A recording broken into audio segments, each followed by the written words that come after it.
That's one in particular that I really, if I can time it right, I'm going to sit through the whole thing. Same here. Yeah, and if you guys don't, let me know. I can send you over a link. Okay. It'll be a while before it's public. Okay. But if you guys aren't able to watch it all, That would I can be definitely awesome. get you a copy. Yeah. Until we get the schedule, I haven't looked at the schedule we have, but until we get the actual schedule tonight. Are you usually for sure. Are you usually good about like audience screenings? Like, do you get like nervous like whenever you present something? Do you like? I don't know, honestly. I haven't had that many. Most of the stuff that I've made has been, I just put it online. Yeah. Okay. I've had some stuff play at Flatwater. That's a lot less people go to that, Right. which is a bummer because I'm really good buddies with the people who run it, Right. and it offers a really great counter programming for Off because Off is a little bit more focused on the accolades and there's a little bit more glitz and glam, and Flatwater is much more of just a celebration. You know, everyone we're proud of. You know, not that there isn't some of that here, but it is really they don't have awards. Right. They don't do any of that. It's just, you know, let's all come and celebrate. Okay. You know, what we've made together. Yeah. And so it's a very friendly audience to have. I love that. And everyone's always been, you know, great. You know, they'll tell you like, hey, I really liked it. They might go afterwards and say like, you know, to their private people, here are the issues I had, but no one really does that. Yeah. I actually used to do that. I didn't realize it was like proper decorum not to. So I would tell people like, I really liked it. I didn't think that part was very good. I think you probably could have cut it or whatever. And somebody told me, I won't give their name up, but they're like, people just want you to compliment their movie after these things. Yeah, you know. Which, like, I get it. Yeah. I find it a little bit silly, but also, like, I get it. I don't want to watch my movie tonight and then have a bunch of people give me notes right afterwards. Right. If there's an appropriate venue, I'm more than happy to hear them. But, like, in these settings in particular, just give people compliments on their work. That's what it is for. That makes sense. So I don't think that there's a lot to be nervous about.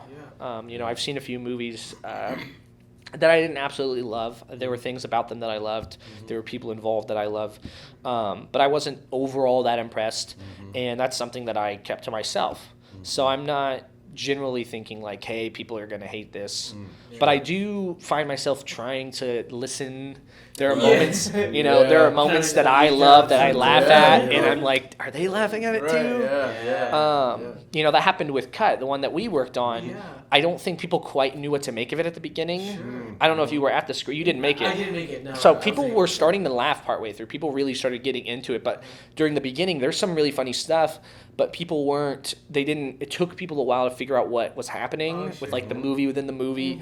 And so there were a few really funny bits at the beginning that just did not get any laughs. And I'm like, oh no, is this way less funny than I thought it was going to be? And then people started being comfortable laughing. And by the end, I felt good about it. But at the beginning, I was like, oh no, this is so embarrassing. So it's not something I'm like thinking about ahead of time. But in the moment, I do find myself trying to gauge which I don't think is healthy. I think you should just enjoy the movie. If you're watching your creation, something you put a lot of time into, and you're spending too much effort trying to figure out if other people are enjoying it, it's just going to be not fun. We're too plugged in. And you're going to tire yourself out when you're making new projects. Exactly. And I used to be a lot worse about that. You know, I used to care a lot more, and now it's like, with this one in particular, I'm interested because I've mentioned a lot of times on podcasts and on Facebook how strongly I feel that silent films should be made. It should be more regular to make them. Think about how little sound engineers we have around here. Tell a story where you don't need a sound person. You know, you're going to save yourself some budget. You know, think about how easy it is when you could just go out with a camera, a couple actors. If you could tell a really interesting story, 5, 10, 15 minutes, no dialogue, find a great composer around, make some music. It is easier. It's more efficient to shoot without sound. We had music on when we were filming. We would turn it off when we were shooting, but everybody could be talking. You know, while we were shooting, I could say like, hey, you know, on the next take, I want you to move the camera to the left slightly. I want it to look this way. And I could do all this while we're filming. And it was like, I might just do this all the time. I might just never write a script again because I can just sit there and talk while I can give my actors notes while we're shooting them. Doing it. Hey, do that. And then we don't have to figure out how to edit around that. So I mean, it's so nice, Yeah. and there is something special about the bare bones of telling a story that way. So That it really puts a spotlight on the narrative and the story. I have a little bit more stakes on this one than some of my other ones because I really wanted it to be a message to the community, like, you know, hey, that silent film was pretty interesting. Maybe I should try to make one. Oh, I love it. So because that's kind of an underlying interest of mine, I might break my own rule that I'm trying to impose more than usual. But in general, to answer your question, I'm usually pretty calm about those things. I like that point that you bring up that like, and now that you mentioned it too, I'm like, yeah, that's interesting how studios or major blockbusters haven't really capitalized on the potential of The last big budget silent film won Best Picture, The Artist, Yeah, The Artist. Oh, yeah, wow. which is an amazing film, by the way. 2011. 2011. Yeah.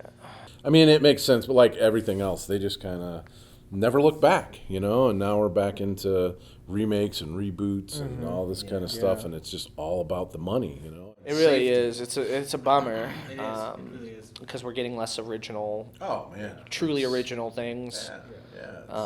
Yeah. I would love to at some point, once I get established wherever I'm moving, maybe try to have my own silent film festival. Heck yeah. Something obviously a lot smaller than this. Yeah, that'd be cool. The amount of prep for off is, I mean, nuts. They put together a really good festival. Yeah. This is my first year going. Well, partly I live in Lincoln, and it is like 6 days long, so Big commitment.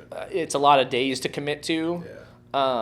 So I don't know that I would have gone necessarily very much anyway, maybe on the day of my screening or something, but just a general, just go to the Texas Austin campus, post flyers. Hey, 5 minute max time, or maybe 10. I think the 5 minute thing is It's a little tight. a little tight. It's a little I tight, really struggle with doing that. So I think 10 minutes, 10 minute max, 5 minute minimum. Yeah.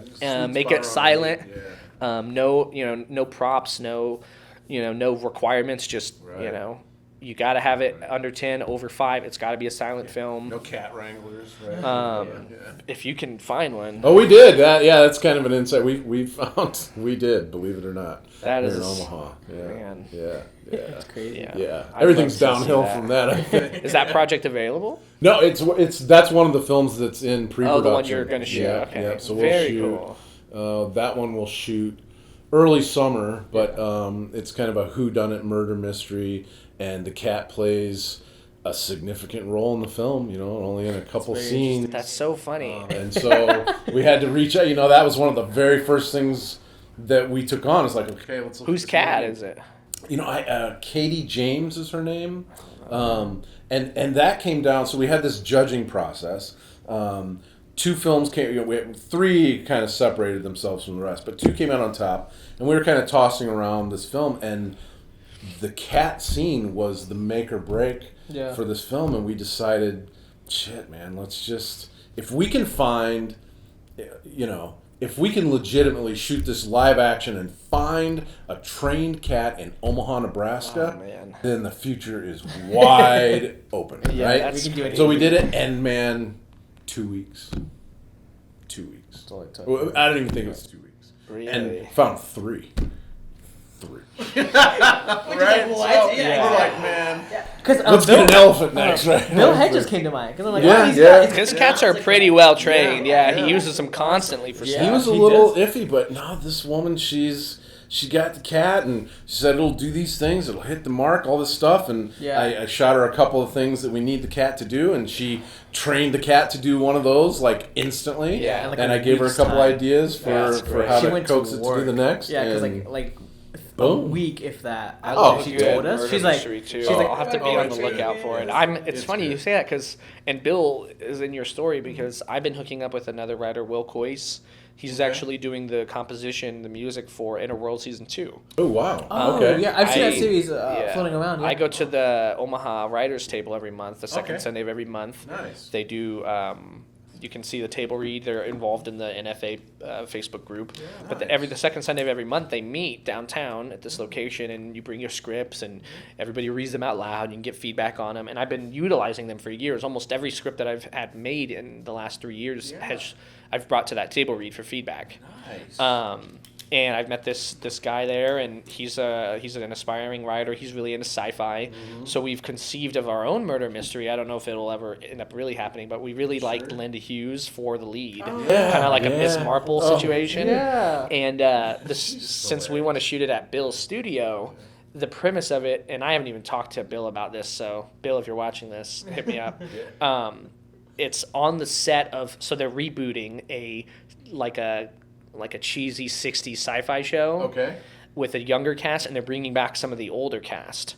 So it's like the Star Trek movie that combined generations. Yeah. It's called Star Trek Generations. Yeah. It's like that, but it's a reboot TV show. And Okay. so some of the original cast, they're older, are coming back, and Linda's character is like a long-lasting friend of one of those actors. So she's just visiting the set that day. All right. And all of a sudden, a murder happens on set. Oh. And then they're in the middle of figuring out what happened, and then another murder happens. Okay. And she has to solve this murder, but it's also, we got all this 60, because he has a spaceship and his props. We can throw everybody in sci-fi costumes. Yeah. So it's got the meta aspect of like the film world. We can reference all of these old sci-fis, and then we've got our murder mystery underlying the whole thing. Like a 90 that 90s show, that 70s show, bodies kind of all mixed up. Yeah, nice. Yeah, nice. for me, it's told in a style similar to Poker Face, which is what's happening now. Yeah, sure. Poker Face is basically the Columbo method, where they show you the murder at the beginning, and you know who the killer is, and then they have to find it. Yeah. So one of my ideas was to use that formula, because I love Columbo, by the way. Great. Classic show. So we could either do the Columbo route, or we can go more traditional Agatha Christie. I'm not a Ryan Johnson. I'm not going to be able to throw as many like crazy middle of the movie twists. So I'm not even going to try that. Right. I'd rather just maybe go a little more traditional. Sherlock Holmes. There's just the murder. It gets solved. But the whole, the meat of it is this. All the fun we can poke at the '60s sci-fi. How corny it was, but also how lovable it was. You got actors all in one room. Actors can be vain. So you got all these, these little relationships between different actors. One of the actors who's coming back from the original series, he dies in the pilot that they're in the middle of filming, and he's really mad that they're killing his character off. Because he was basically like the Spock. He was like the second lead of the original. And he feels resentful that he needs the money, so he has to do it. But he's sitting there like, I was so important, and they're just going to kill me off. So he's obviously a suspect. You've got, people with different relationships that come to light. So, if that ever happens, that would be fantastic. But I agree. I would say 1 in every 2 scripts that I write actually gets made. So sometimes I just have a script sitting around until someone wants to make it. So are you as prolific at writing now as you were like in the, it sounds like you've had great ideas. Yeah, great I write a lot. Yeah. I write quite a bit, I've worked on about 10 to 12 projects, somewhere in there between features, the web series, and shorts, and then I've got over 30 scripts sitting around.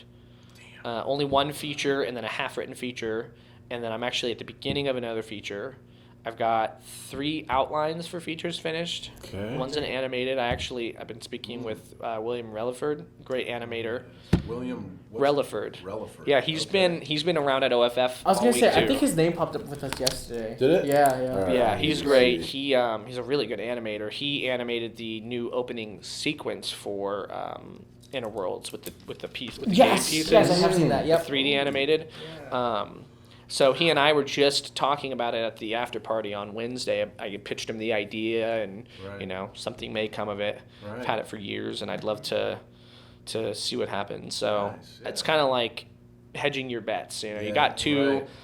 Most of the time, it's the one that's more filmable. Nervous Records, it was 15-day shoot, but 80% of it's in one location. Oh, sure, yeah, and, it's mainly just people standing around talking. It's a lot of little jokes. It's like a sitcom, but it's slower. The way I describe Nervous Records is, it is as if Judd Apatow wrote a script and then Mark Duplass directed it. Oh, wow. So it's got that Duplass style. It's a little bit more serious in tone, but it's got the immaturity almost of Judd Apatow. His movies are so, I love them. I swear by his movies because they're all like oddly dark.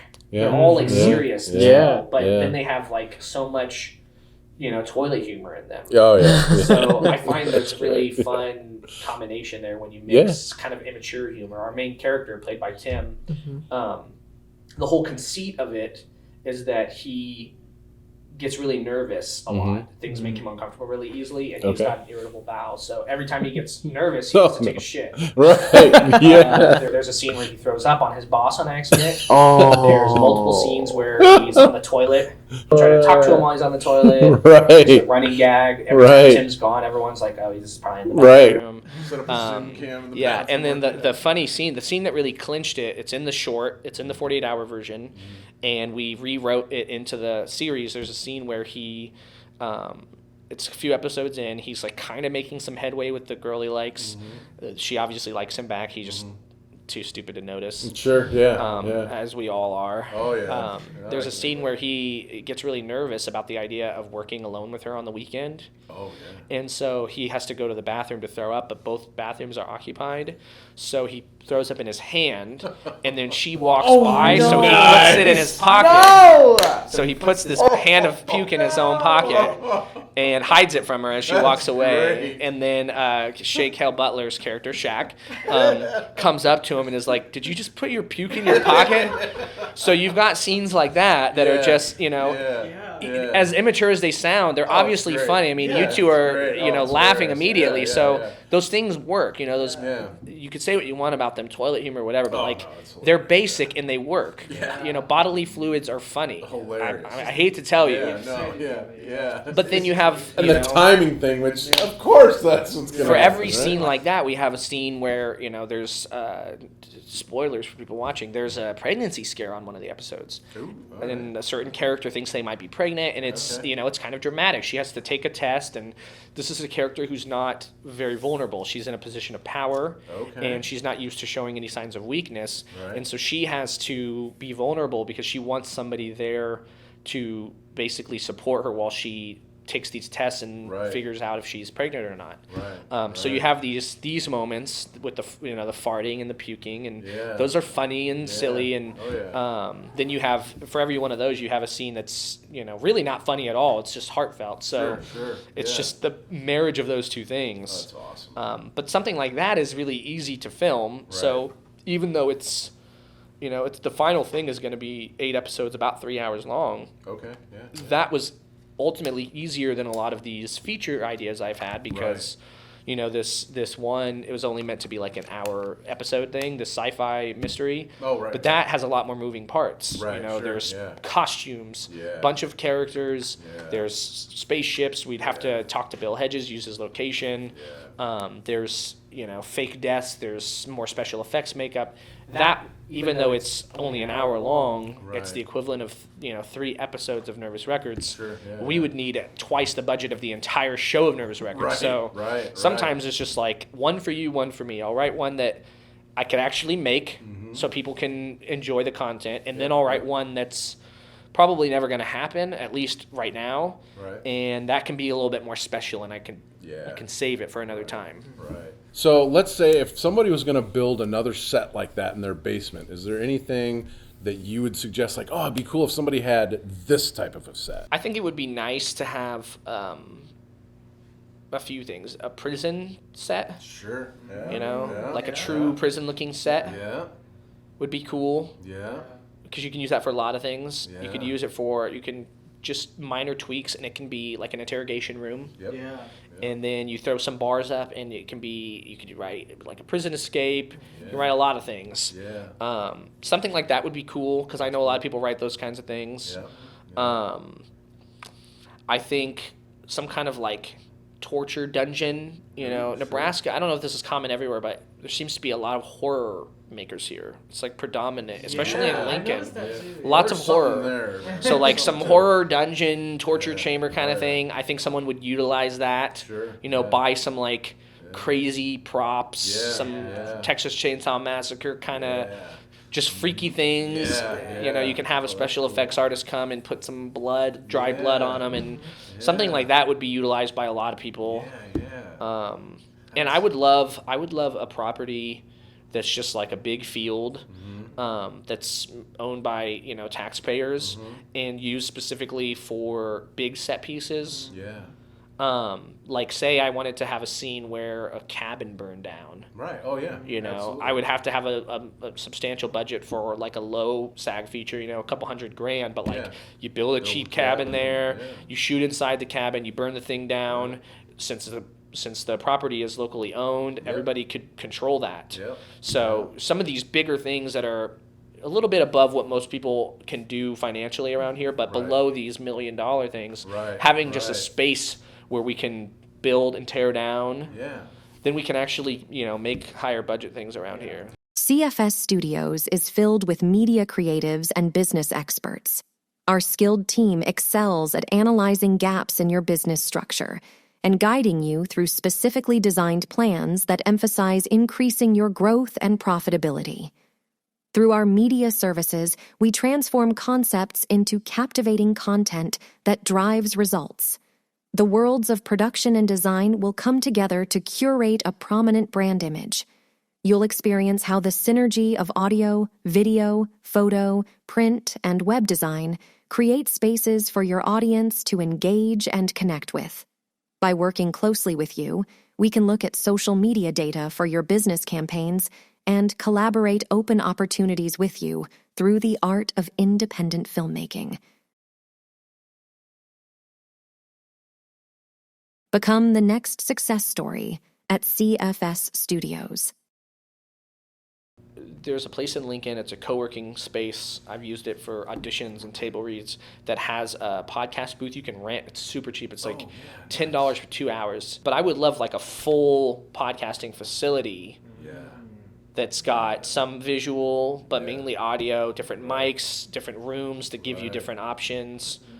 Maybe like access to specific sound effects, and it's like the podcasting place. And it's all, it's all based around podcasting. I love these kinds of podcasts where you can do interviews, but I love a good narrative podcast. A podcast that has characters and a story. I've wanted to do a podcast for a long time about the backstage of a sitcom. So we hear random bits of like when they're in character. We can hear them. Maybe every episode starts with like 3 minutes of like an episode of like the show within the show and all the characters in their character and the audience piping in laughter, and then they come off stage and then we get into their like interpersonal. So everybody gets an idea of the characters that they're playing, but they also know like the real life people once the cameras are off. And it's all about this backstage dysfunctional family on a sitcom. Totally. Yeah, I mean, like you're talking about. But that would require resources, some help, a bunch of different. That way I can have a table of people. Because the thing is, I've worked on a podcast where I voiced a character and some other people did, but we all recorded our lines separately. Right. And the editor put them all together and they sounded great. Yeah, but I would love to have it work like a table read. Yes, everyone is sitting at the table together and they're actually reacting to each other. So you would need a lot of mics. You would need someone to help supervise your sound design. But like the old like you're talking about silent film. Before silent film, radio shows. And those old radio shows, that's how they're set up. There's a very common theme, if anyone's listening with me. I like really like antiquated things for some reason. I think, I'm not saying that we need to completely revert back only silent films, but I think there's this, we're starting to lose where we came from with the medium. I think these movies, these Marvel movies are fine. I'm glad a lot of people like them, but we are missing the essence sometimes. It's becoming, for a long time it was a good marriage of business and artistry. Clearly the business aspect has taken over. And we're getting a lot of movies that people aren't connecting with. They're going because they also want to see the movie so they can talk about it, right? I've been guilty of that. I'll go see a movie that I don't really care about because I know everyone's going to talk about it and I want to partake in the discourse. And I don't really love the movie, but now I at least can participate, right? So it's becoming all based on water cooler. You need to see this because everyone else is seeing it, not because it speaks to you. So I just think it would be nice to bring back some of the, the whole reason why we started this. I don't want to get on a soapbox, but it's like they're pulling some of the wrong pieces. They're just remaking film for the new generation. So, it was a great film when I was in high school or whatever, but my kids now, they need their version of that film with the actors and the talent that they know. So they just, and from the studio standpoint, this one was profitable, this one had a lot of merch and marketing, so we'll just reboot it. And as opposed to going back, like you said, some of the how we got here. I mean, I understand money, all that, but the artistry, the creativity, so much. That's one of the things I love about independent film. And when we were talking with Tim earlier about some theater, is solving problems without money, right? That's where the creativity comes from. I mean, that's where all these ideas. That's where they started. People just creative thinking. Absolutely. Yeah, I get into this. I should mention Chance Guida again. I collaborate with him a lot. He was the AC on my silent film. He ended up helping at the late stages of editing. We did the main last cut that got it from 29 down to 25 together. Okay. He shot and edited the Nervous Records short. Same thing with our web series. I work with him a lot, and that's one of the things that we really get into. And we're always talking about limitations, and he hates them. He thinks that, there's no point in doing things sometimes if we can't do them all the way.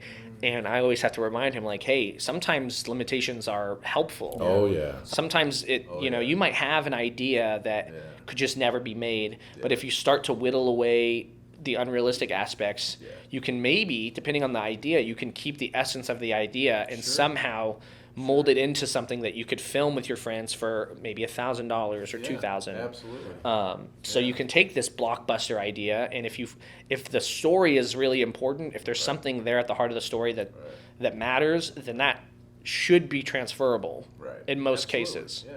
So we're always having that discussion of like, man, you got to embrace the limitations. Oh, man. We're looking at distributing our web series, and there's a lot of things with, using copyrighted music. They don't want the copyrighted music. So we have to present them a trailer, and we either have to use some music that we've already got access to, because we worked with a lot of local artists and they all made different music for us. Wow, that's really good. Every episode has an outro made by a local musician. Yeah, that's awesome. That's awesome. So I told him he has to use music we already own for the trailer, and then later on, they may want another trailer, but we can't use a mainstream song in this because we don't own it.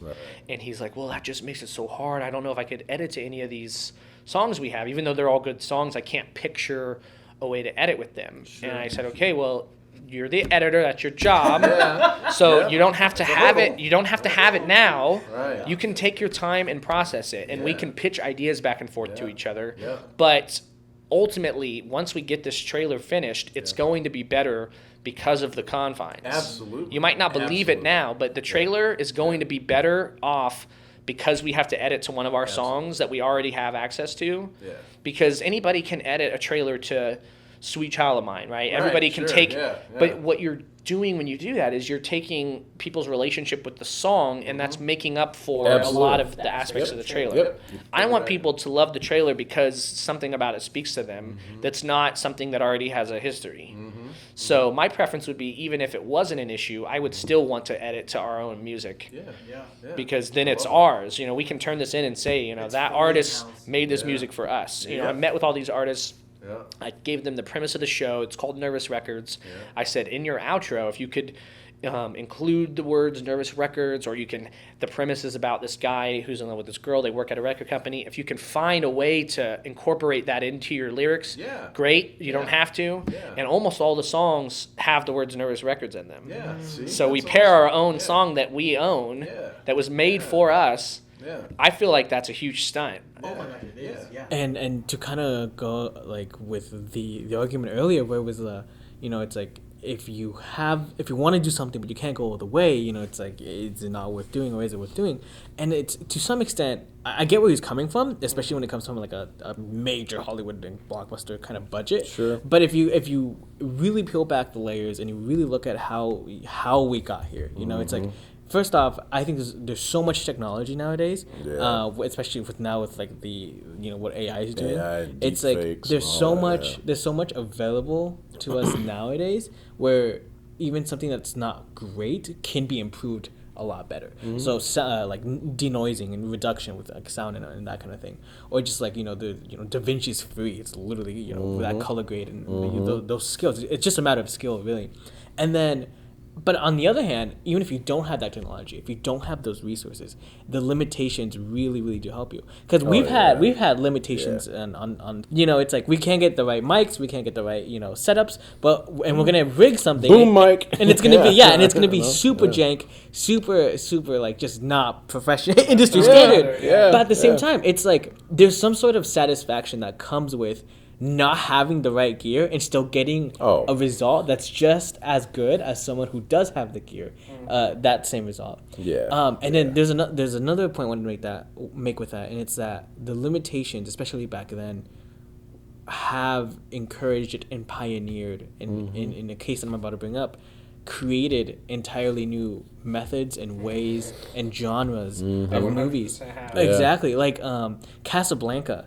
I know that's like a soapbox kind of movie too, but when that movie came out, it was the birth or the real pinnacle of noir movies.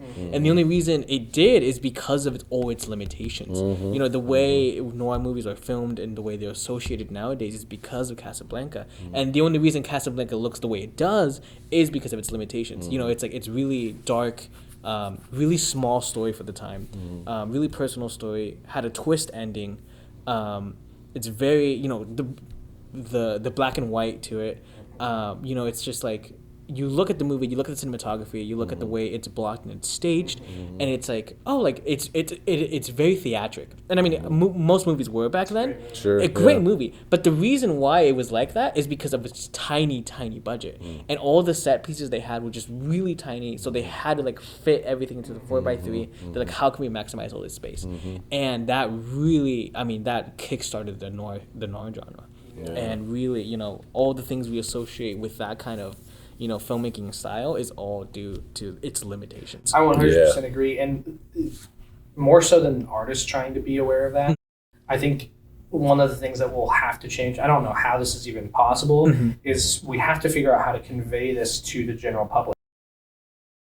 People can't help but compare these low-budget indie movies they're seeing that have $200 million budgets, and it's like there's no fair way to do that. You can enjoy both because you can watch a movie that's $200 million.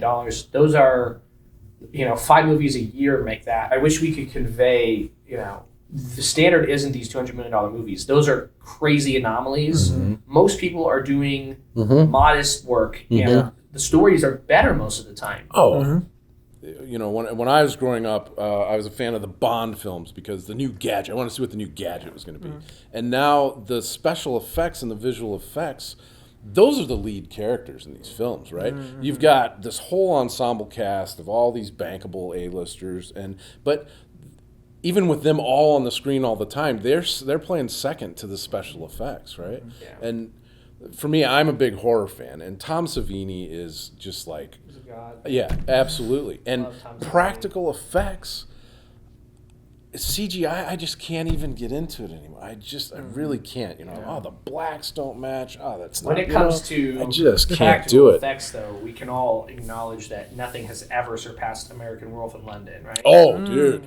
That is Good the best practical call. effect ever made. Good call. The transformation into the Yes. werewolf. That's is so visceral. And, like, you can't get that with CGI. That no is shade fantastic. To people who do CGI for a living. No. Like, it is. I mean, I can't imagine the science and the technicality that goes into it, but like, practical effects have always. That's why people love Guillermo del Toro's movies because there is going to be some CGI. David Fincher uses CGI, but really he uses it to like just make the stuff precise. Very subtly. That building looks ugly. Let's take it out somehow. Right? That's cheating in a way, but like he's using it to polish. Right? And there are uses for it that are great like that. But I think in order for this art form to last, and this sounds pretentious, but like people need to come back to reality a little bit. Not every movie I've made is perfect. None of them are, but that's hard work, and I'm trying to tell a story. You cannot compare that to Guardians of the Galaxy, right? Because they're on different planets. You could make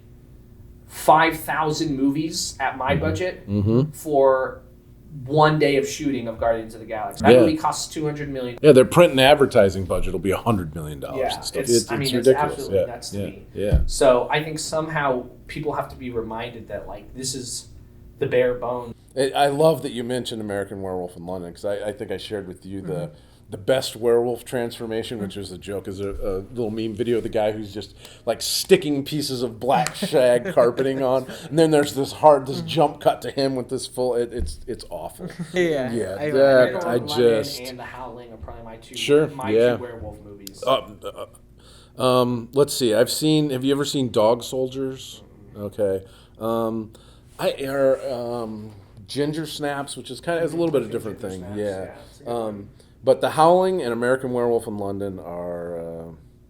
I just don't think it'll get. It's like The Thing, the original version of The Thing. I'm a it's just not gonna huge get better than fan that. of the classic monster style. I mean, Frankenstein and Yeah. Frankenstein's Yeah, Bride yeah. are like two huge Yeah. influences on me. I mean, Yeah. I basically adapted them in my short film that plays tonight. Right. But I love the innovation. You know, The Absolutely. Invisible Man, what they did in The Yes. Invisible Man, the Yes. original Invisible Man Yeah. from 1931 or 33, I forget. The way that they had to show that he's invisible and using the film, I can't even get into the science of it, even though I've read documentaries about it. I still can't explain how they did it. That was almost 100 years ago. It's all practical. Yeah. No CGI. But No, what- no computers. What's the film where they transform the woman into the witch? And it's just the way they shot it. They had her yes. made I up know what like the you're witch, talking about, yeah. but then they Is just it use Black Narcissus?